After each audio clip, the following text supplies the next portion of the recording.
Κύριε Χρήστος, έτοιμος. Γιάννης, έτοιμος. Στάθης, έτοιμος. Κωστάκης, έτοιμος. Οι υπόλοιποι είστε έτοιμοι. Πάμε, κυρίες και κύριοι, μας βρίσαν τον Πρωθυπουργό μας. Μας βρίσαν τον Πρωθυπουργό μας. Προσβάλαν τον Αντώνη τον Σαμαρά. Ηρέμησε, Γιάννη. Γιάννη, ηρέμησε.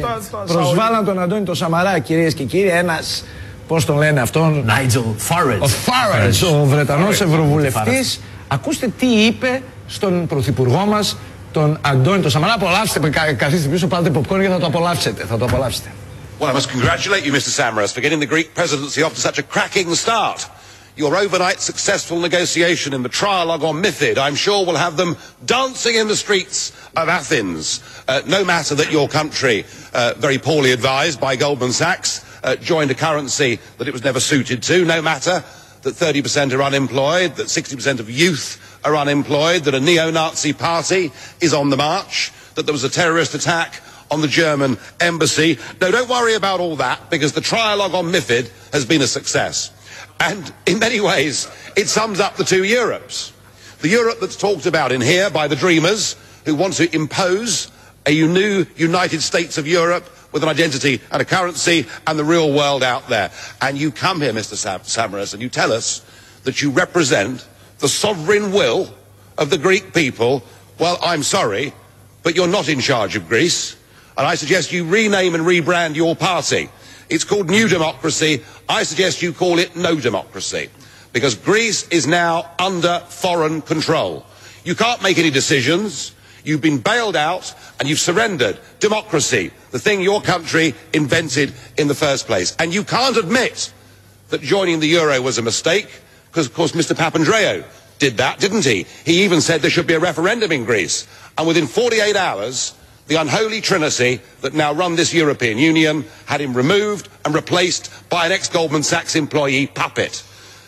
We are run now by big business, big banks, and in the shape of Mr. Barroso, big bureaucrats. And actually, that's what these European elections are really going to be all about. It's going to be a battle of national democracy versus EU state bureaucracy. Whatever you may say in this chamber, the people out there don't want a United States of Europe. They want a Europe of sovereign states trading and working together. And I believe the European elections are going to mark a watershed.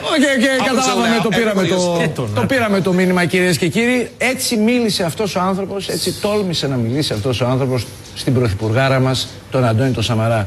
Γι' αυτό λοιπόν, πολύ σωστά, ο Ευαγγελάτος, ο Νίκος Ευαγγελάτος, έγινε έξω φρενών. Εμένα αυτό που με εκνευρίζει πραγματικά είναι η ηρωνία του, ο χλευασμός του. Εμένα μου σπάσει τα νεύρα όπως θα σπάσει και εσένα. Για να το πω διαφορετικά, θα μπορούσα να αντιδράσω και βία. Αυτό τον τύπο είναι τετράγωνο, Νικό. Τον πλακώναμε στο ξύλο. Ευχαρίστω. Δηλαδή μου σπάσει τα νεύρα. Είμαστε μάγοι σε αυτή τη χώρα. Ουσιαστικά αυτό που του είπε ο άνθρωπος αυτός είναι ό,τι λέει εδώ η αντιπολίτευση. Ό,τι λένε εδώ όσοι διαφωνούν με την κυβέρνηση στα πάνελ των διαφορών δημοσιογραφικών εκπομπών. Ό,τι λένε οι δημοσιογράφοι. Ό,τι λέει και ο ίδιος ο Ευαγγελάτος.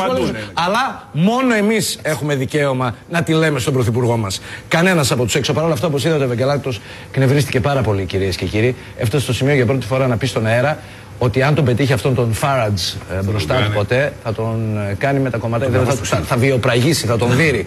Και για διαβολική σύμπτωση, κυρίες και κύριοι, την επόμενη μέρα συνδέθηκε ζωντανά με τον Farage ο Ευαγγελάτος. Ζωντανή σύνδεση.